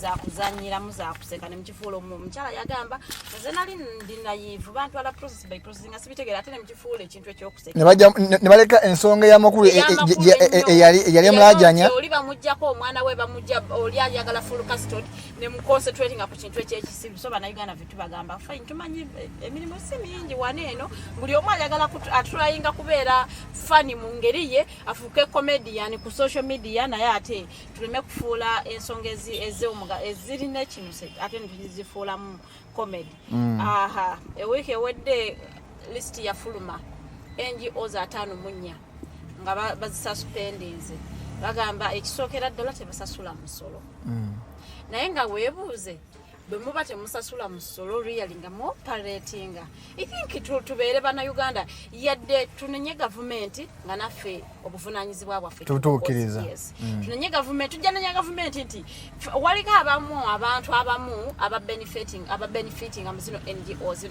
mu mirimu gye gikola naye ate NGOs zino bwe zibanga zisobola okufundraisinga ne bafuna obuyambi oba okuyambibwa ne batasasula misolo nabo baba bakola bubi njagala kufuna seeyo kweyo ensonga kusooka kwa byonna is unfortunate nti bwe kibanga kituufu waliwo ebitongole bwannakyewa ebitasasula musolo kuba nalaba ensonga zimu za 2017 bwe kibanga kituufu then is unfortunate kuba tusuubira nti NGOs ne civil societies zezikolanga amaaso okutuulira entambuza ya gavumenti ey'emirimu kati gwe bwekibanga gwe tusuubira okubanga gwa atambuza oba gwalondoola entambuza ya gavumenti ey'emirimu ate gw'omu kuba violatinga oba gw'omu kuba tatuukiriza nsonga gavumenti nga bwe zaalibadde then kikuba enkyukwe kikwasa ennyalwe era nze ndowooza nti si kirungi naye ate soka tunuulire organization zino nti nze nina ezimu abamu bandagani nga bandaga tax clearance kwa bali bagamba tebana tax clearance tebatasasula misolo oli nangamba this is my certificate of the third year you are cleared me so kiteeberezebwa nti government abamu tebagala bwagazi bali so litho nti ekozesa kano nga akodiyo okubanyigiriza nebayo well abamu ng'amazima bo bafuna akasente tebaga kulaga zivaawa zigenda kukola ki wasasanyizo abanayuganda batya okulaga ensaasanya obubbi obuli mu Uganda terimu abanagala basinga laba okuva ministries zenyi ezi public offices omuntu ensaasanya asaba kawumbi n'akasaasanya bw'omusaba ensaasanya asoma okutema ejjambiya kati akasente katambula ngagenda paka mu civil society nti nabo ensaasanya bwe buzibu yasaba sente ugenda katugeze kulaakulanyo bekalamojja kubasomesa bino yinagulamu mmotoka nagulamu plot nakola projecting ya kupapula n'agamba abantu twakola kino naye nga physically teyatuukayo kati gavumenti bagezako kubanga erondoola nti gavumenti tuli bubi gavumenti etulondoola etuyisa bubi naye naffe tukkize tugaane abanagala tuli babbi kyetusabira sente ezo kuba bwoba osaba sente ezo gavumenti efunako kopi project bwokola project proposal neyitamu ne bakuwa sente ezo nti ne mu banka awutukidde sente ezo Financial Intelligence Agency egenda negamba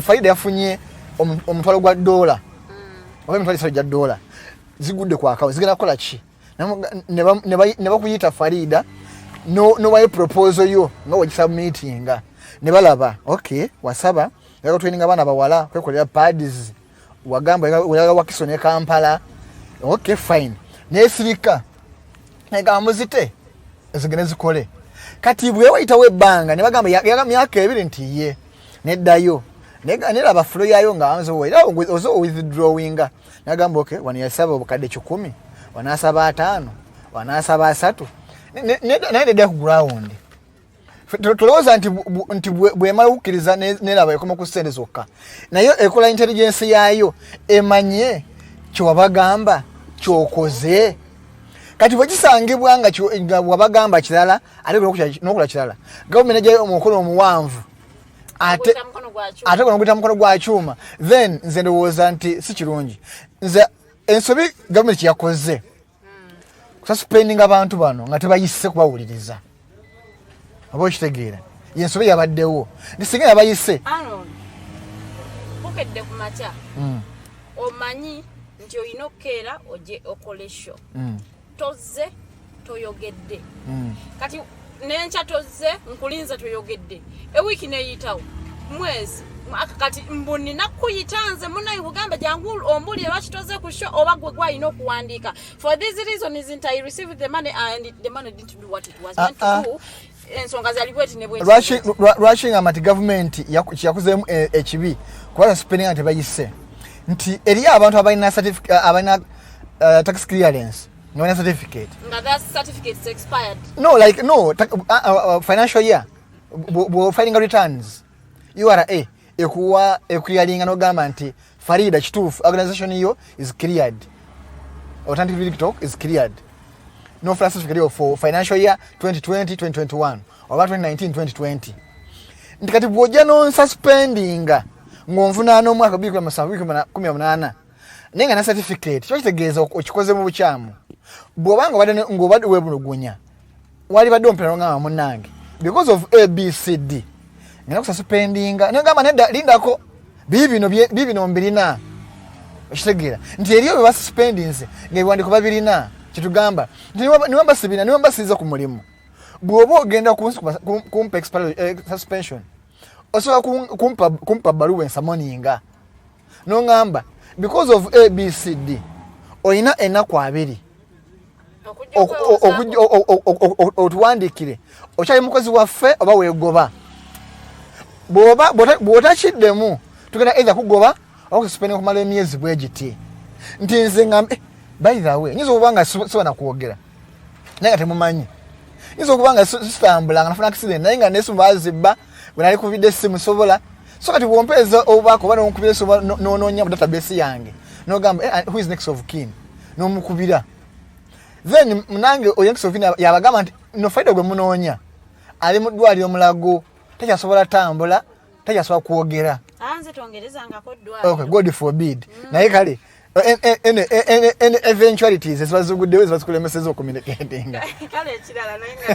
So kyona kyekiri nti gavumenti yakoleddemu ensobi kasuspending organizations zino nga teziwuliriza kuba amazima. Okay, kimanyikiddwa kati for example chapter 4 chapter 4 from toso wakuŋŋamba nti engeri gyebadde manyi nti gavumenti gitambulirako nga tegyagala bulungi esobola okuba nga teri cleared, esobola okuba nga ng'erina ebitali birungi.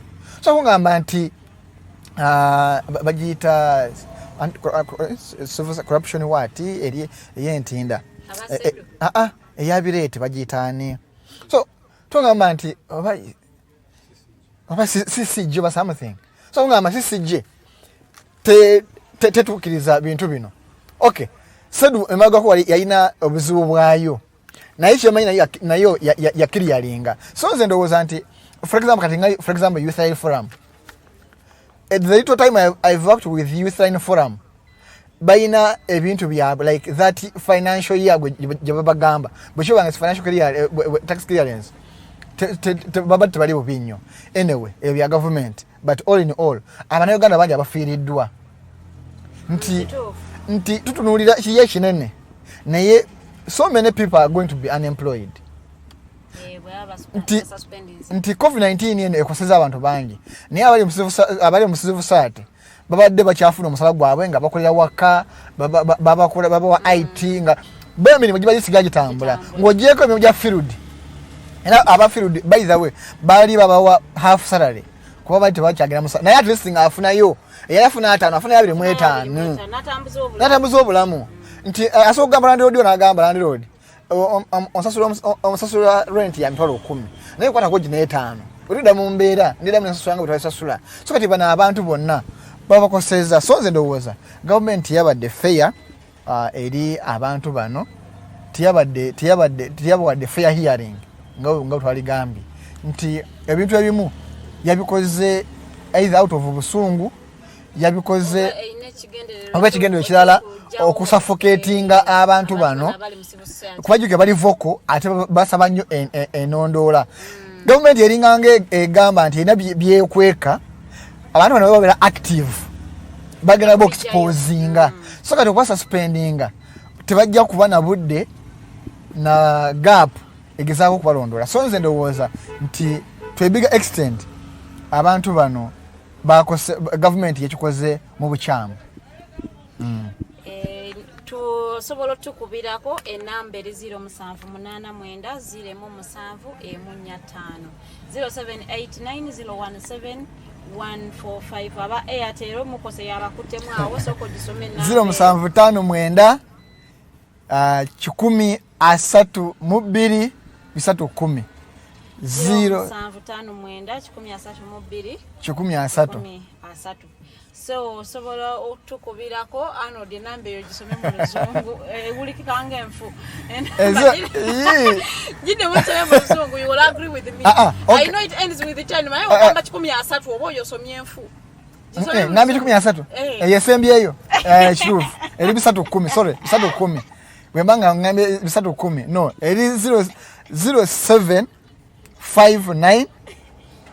132 310 0759 132 310. Olunaku lwalinga oba lwa Monday bagenda okera nga bagamba aba Shoprite bagala ku closinga business mu Uganda. Ensonga ze bawa tetunnazitegeera bulungi naye gwolowooza chochi na obulabe gikiyinza okukola ku economy ya Uganda ne Uganda okutwaliza kinene nnyo. Reason being Shoprite eba yegasse ku company endala nga Taskis ezagalawo game ezagalawo so kino si kirungi eri ebyenfuna by'eggwanga nti omusolo gwokagwokogera mu URA oguvwa mu companies nga zino guba mungi annually nti bakola amagoba mangi so n'omusolo gwa mungi naye nga tukinudde eyo waggulu high end omuntu bafu watabitegeera tudde wano ku muntu wa bulijjo nti bonulira ebintu bye babadde batunda bei yabyo bw'okompeyaringa naffe gye tugula ne wala rate ebaako ya wansiko. Okay, difference ya sisi nga 5 oba 10. Naye obanga ogenza ogula ebintu bingi katuguze binga byakadde ogenda kujja bwoti ng'obalansiza emitwalo nga 2 tole gya 2 giba gisobola okugula ekintu ekirala okwawukana n'amaduuka gano agafa amaala lwakuba tutyayo nti class naye bw'ogendayo eriyo ebintu ebimu nga bei yabyo eri wansi then business zikozesa abantu bangi goyinza okuba nti olwokuba bityayo bagamba nti eyo class naye nabintu binagulanga mu game nga rate ng'eriyo erimu nti nagulangayo appliances naye bw'okomparinga era byatuyambako nnyo nabano abaleeta appliances okusa bbeeyi basobola competing ne bakizuula nti bano rate zaabwe zaali wansiko ekyenjawulo nti tobagaininga kikyenjawulo disadvantage bbeeyi yaba yeyo fixed naye bw'otunulira employment nti abantu okuva ku gate okutugendera ku muntu asembayo eri nti abaana bano bagenda kuddawa omwana yali akola mu taskis nga yagenda bwatyo omwana yali akola mu game nga yagenda bwatyo kati nga yafunye akalimu mu Shoprite kana yagenze bwatyo naye government temutereddeewo mu waatwa nze ndowooza twakisoni twebuuza why are international big business closing in Uganda yalibadde ensonga enkulu saawa zino lwaki business ennene ezibadde zituwa omusolo omunene ezibadde zemploying abantu baffe ziggalawo buzibu ki is the problem with government policies tezi favorable are we not employable Uganda tuli baavu nnyo tuli balunkupe we can sustain their business nti batekamu capital input ennene naye output eri wansi nsonga ki ennene ennyo gye tulina okudiginga nti bwe takikole nenda zikyaggalawo kati tuli mu bino ebitunda ebiri mu business zino naye tuli awo nga tuwulira construction companies zigaddewo tuwulira pharmaceuticals zigaddewo before you know it ng'eggwanga tuli mu kizikiza tuli mu kibululu abafuna abachina nanya abachina kati buli ekigalawo omanyi nze ndowooza abachina tebali badde babi naye Uganda tunatuuka ku level welcoming bintu y'abachina kwa omuchina ye muntu atagwa business bw'ogamba nti njagala engatto faida gyayambadde nga bagikolera nga omuchina gikolera eri ku mutindo yakadde kamu ake Uganda naye engato yennyini akubuuza gwena sente mmeka nti nemitwalo gyange 15 agamba kanjikuwe okitegeera nti ye omukyala tagoba sente kyoleese kyakoleramu niwe okwata essimu ey'omungereza oba oke ng'agikola naye nga eri ku mutindo bw'ogimutwala yagamba tofaayo yagikoleramu nti Uganda tunatuuka ku mutindo gwerukaminga mu China atikola ekintu kya mutindo nti omukyala kyatunda ebungereza nkyatunda mu Warabu tukisobola naye nga kyekintu kyekimu nti tubaaniriza naye olw'okuba nti naffe abannayuganda n'abakulembeze baffe bafa ku byansimbi ku mbuto zaabwe tebatunira quality so nze ndowooza nti abachina tebali badde babi but for now tebali badde bantu balungi nnyo bakwaniriza omuchina aguze engatto ku makya akawunge n'ova waka ng'ogyambadde ogenda kuddayo akawungezi nga ogikutte mu ngalo nga sole obugato bwafu abakazi oba otambula kalina okaleka wansi okitegeera okulaba ng'olina kayendo buno bwabwo ogenze nabwo naye nga akagula kanyirira okitegeera nti tetuganye abachina tetugamba nti bakola ebintu ebiri substandard naye obusobozi bwaffe bwe tulina tebusobola kusikiza mu China kutukola kintu kikusandard ajja kukola atekemu capital we atekemu material gwe tusobola so nze ndowooza nti ekyokuba nti we are embracing Chinese economy kitulabize abantu abatubeereddewo so nze naalibadde nsaba abakwatibwako bonna tuli ku drawing board babuuze lwaki nti butajjeyo ekyo ensonga kiringa okutunula envunza notajjamu kimmonde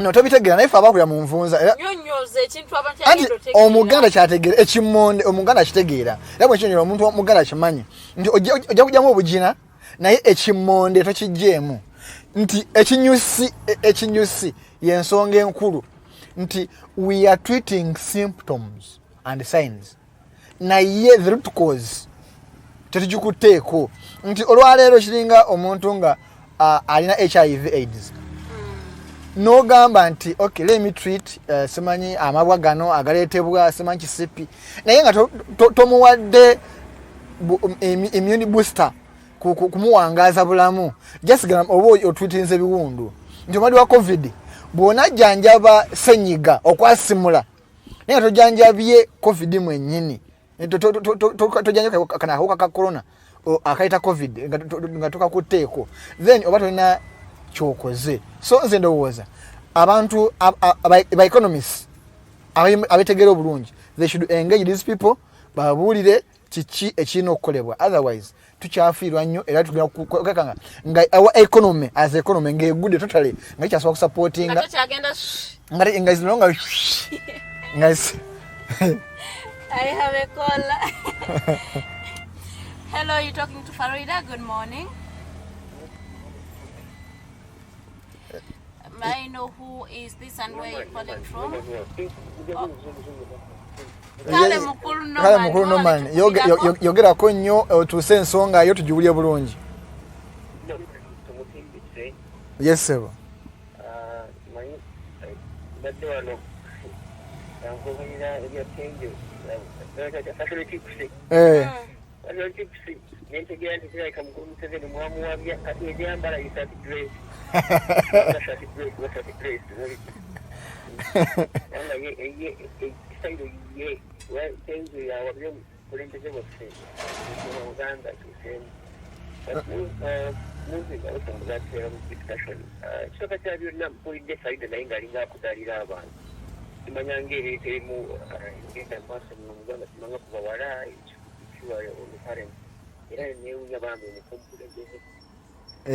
wabada awabulira abazadde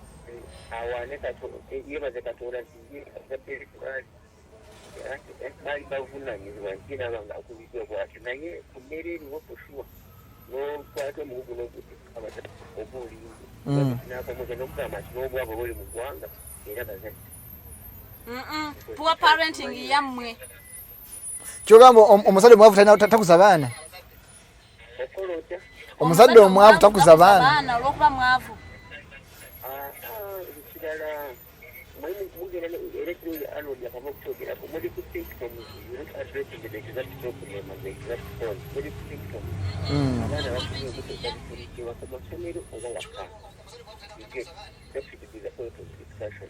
So you are actually admitting temusobola kukuza abaana nga amasomero tegaliiwo obuvunaanyizibwa bwammwe temubulina.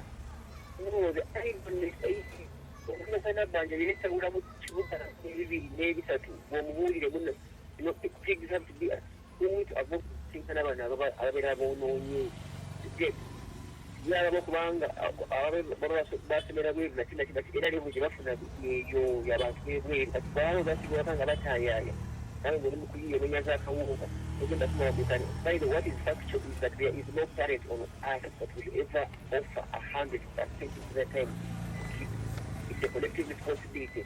Ekyalo kina contributing, government is contributing, n'abasomesa balina contributing, ne baneighbors balina contributing because ekibanga tulina kubeera nga tumentaliga nakukuza abaana bange means ekyo kigenda kukola olina kubatuma mu kyayi mu bulago obeere nabo 24/7. So for me, the government is to blame, parents are to blame, society is to blame, n'ebirala naye okukikwata n'akijjako nakifeya finally naye matera okungoba abafagaani naye munyini gy'abafagaani bantu nebakusobesa nebakutenzamu nebayokulu ate nebino Arnold ne Farida yinza muno kubanga bannayuganda bakusobitebakukiramu bakolera bakigula nayuganda bate basaaga singa lunaku okufuna ebiramu ngabiri naye okokwa naye munanga bakuba ekibozibozi era bawangaala bamwenya ebawangala stress gye balina emunabagamba okusaaka that you say only whatever jokes they are making, definitely they're not serious. They look at the move on.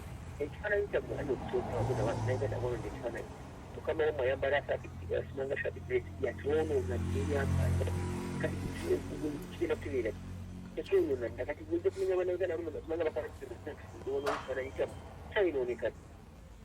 president Shembayo nti ko kano katego abandi bayine suri mu America kati bamaze okuwona tukatira okuhereka mu nyankole okuhereka kwata n'okwata embuzi n'otuwa wonde ko mutuyina muddo ati ekyo obyakola big'embuzi wamateeka kigomba muwa kimukkanye ne bweba ng'omubanja nga mulina obudde obutakaya toyinza kuyomba naye oleke yakotte n'aweereka abapagaani n'abawakutere abadde bamunamu essuubi tabye bakuyiridde kaina ko ate namugambako ti ate nekyeneeyesa Arnold ni wano naawe nekibagamba kigenda kuggwako era nga tebalina gibalaze we bali wano tebalina walawo balaze era muli kamanyi ngaakoza n'oyosa obaana okuzinawo munaabazi tuyanze nnyo tuyanzeege nomani mumuwulidde naye kutandikira ku nsonga gy'atandikiddeko omukulembeze w'eggwanga tayambala shati dress ayambala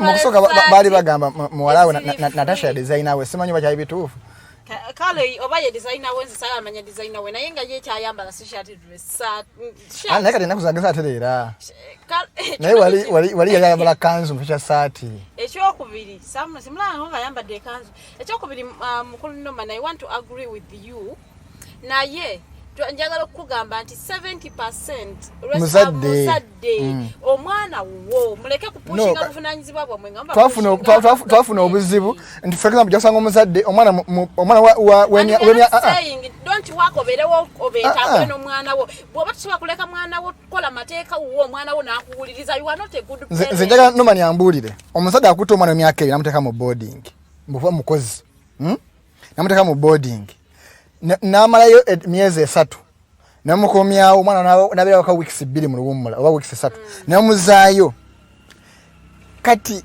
omuzadde oyo nokukirwa yatudde n'omwana we namubuulirira ateruliwa kati ngavaawo onenya gavumenti agenda sasula metroni omwana ngoyo mondabilireko onenya gavumenti ow'emyaka 2 abamuzadde abamu ayonsa omwana myezi 3 nga onenya gavumenti yemugambye ayise omwana myezi emeka 3 nga ffe abaffe nze ekyanzigobya ku bbeere kulisaba nagenda kulusi nenkuwani nga mama mpa ku bbeere nagamba gwokuze nagamba gwokuze liveeko kati mama wange gyali emagombe bwawulira omuzadde nga ayonsa omwana myezi 3 oza muli awulira emirembe so okay gavumenti mbi mu bintu ebimu nti yali etteeka simanyi ddembe ly'abaana abaana ne babatiriika bw'omukubako asobola okuvunaana naye naffe ng'abazadde mukangavula akuvunaane avunaane naye naffe ng'abazadde omanyi abantu bagatta ebintu bibiri okubonereza n'okangavula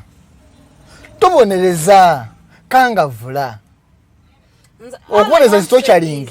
We cannot blame the government for closing schools, and the closure was for the good of the people.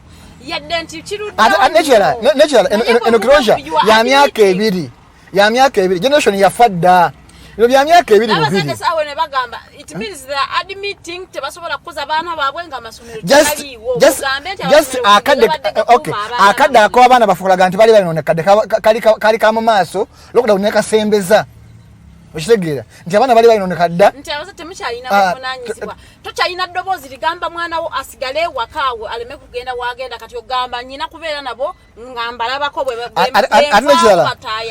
obuyisa abaana babulabye olwokuba bafunye obudde obumala nabo kati kati babadde babye ebbanga kati babadde babikola ng'omwana bw'aba kunyanjaganya okusomera eyo wamutwala tomufaako kati ofunye obudde tene wanyuna njagaye kali wakalaba nti omwana we yayononeka kali onenya gavumenti naye ng'omwana yayononeka dda natomuwa budde tumanyi omwana we atambula atya atambula nani biki byanyumya biki byakola nga talinaawe kati saawa zolwokuba nti kati basembeza omwana bye yali ekoze mu myaka nga amaze university kati abikola omulaba kati ogamba gavumenti mbi nnyo so nze ndowooza okay fine nze ngamba tuleme kugira kunenya gavumenti tukole omulimu gwa fine gavumenti nze nginenya siziganye ina byetakoze olungi naye naffe ng'abazadde nze nina mukwano gwange gwe mmanyi naye muwalawo omukulu amanyi n'okujja okumujjako essimu ng'atayipinga bw'ati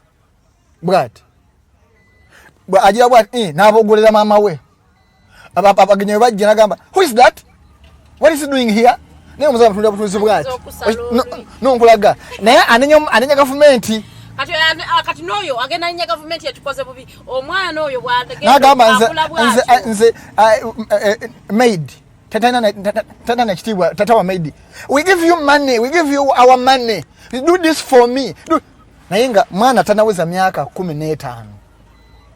Naye no yanenya muzadde anenya gavumenti. Oyo mwana obuvunanyizibwa muzadde takoze kimala. Kati no yagenda yimirira agambe gavumenti yakoze bu. Naye anenya gavumenti. Nze wammamba kubira omulanga nga tumaliriza show yaffe nti tukole obuvunanyizibwa bwaffe nga ffe. Omwana bw'aboggolera gwe mini yajja boggolera omusomesa aboggolere mukwano gwe aboggolere ne banne bonna babeera nabo mu society lwansonga gwe amulaga nti okubongola. Eriyo musolo omwana mubamanyise nti okwogera nga toboggodde kyekisinga tuleme kubogolera bantu. Osobola okwogera nga toboggodde ate abantu ne bakutegeera. Other than okayukira omuntu n'oboggola gwe oba toyagala kubogolera, don't teach your kids to shout. Anejala eriyo mwana bamusa spendinga yali ayingiza omwenge mu ssomero. Omusajja n'akwata omwana amuzaayo. N'omugamba omwenge ewaffe kika kiramba kinywa omwenge. Temudamu kumusa spendinga lwa mwenge. Kati omwana gwe bagambe tumusa spendinga lwa mwenge. Kati yoki yoba omugambi. Era agenda kunywa ano disibula abatulabira ko lwaleero. Abantu baffe abalungi nga tuwunzika sho tubategeeza nti abakyala abali mu bitundu by'e Kawempe, Buziga, Konge, Rukuli, Kansanga, Nsambya ng'oli mukyala oba mwami akakola enviiri. Simanyi kika kyonna, simanyi dreads, simanyi paamu, simanyi straight. Paamu nti mukusa olulimi lwa .com. Naye paamu yana straight. Fatubitege. Kati yali jajja wange ayagala kola enviiri. Era ngambe paamu oba straight. Jajja wange yeeta mimanyi bino ebyammwe. Abatunizi salon basangibwa Kiwempe Konge. Ogamba oyagala kola retouch, oyagala siba dreads paamu kati sawa no mita retouch. Very good. Kati owa.com kategeza jajja wange paamu retouch. Ega ko retouch ku Soweto Road wano mu Kiwempe okulana Village Mart bagita Twins Unisex Salon. Bano bakola buli kika kya nviiri kyonna ekyabaami n'abakyala.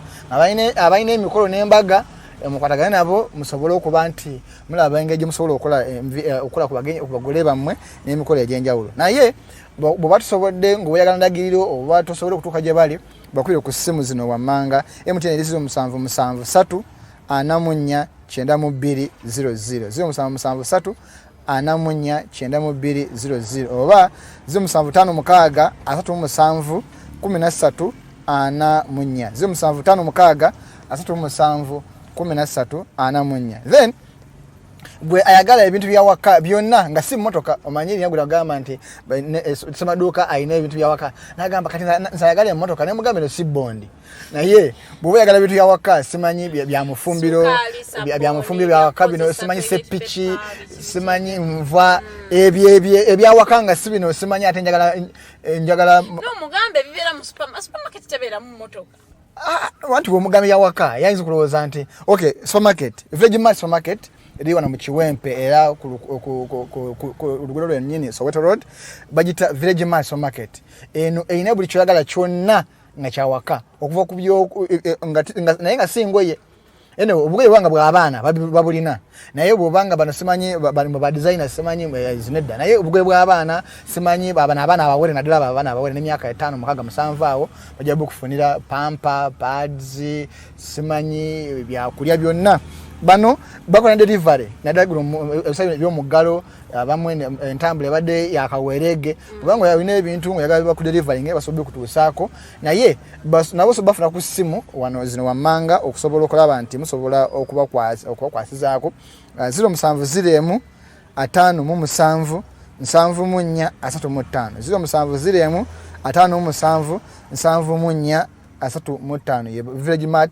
supermarket wano ku Soweto Road mu Kiwempe wano Konge. Ndowooza tujja sokawo wano dakika zino 3 ezibulayo okuwera essaawa 3 mu control room mulimu era mubaddemu omukulu Jeremiah Mukiibi omwana ow'olugave nanyini nsonyi ne tuba ne omwami gwe bayita oba eyeyita Rogers Tulyahabwe all the way from Ishagama Sembabule so yabadde ku kamera kwoteeka ne mukyala Teangel Nabukera oya wa fashion tips ne kumacha asosemu Edgar Mathew Karuhanga oyo atuwadde the Mighty Global News Updates. Mukama katonda batukumire mbadde ne Bikobere Farida nze Mukose Arnold Anthony enkya tulina entertainment show oba talent show ya Mighty Drive kwa sawa emu paka sawa satu mulinde Farida ne Edgar anyugo baleta okuwa wachitone boxer wa bikonde muddusi gwo enango li muddusi oli wa bikonde oli muyimbi ngoyagala tukyaze ngona kyokoledde eggwanga bango ina kyosuyo okolere eggwanga vayo namba eriyo 81 jikubeko tubenti sobolo okugezaganya okuba nti tusobola okubaako kitukola okuzimba eggwanga yaffe Uganda. Mukama katonda abatukumire bano tujje kusokawo paka encha yencha.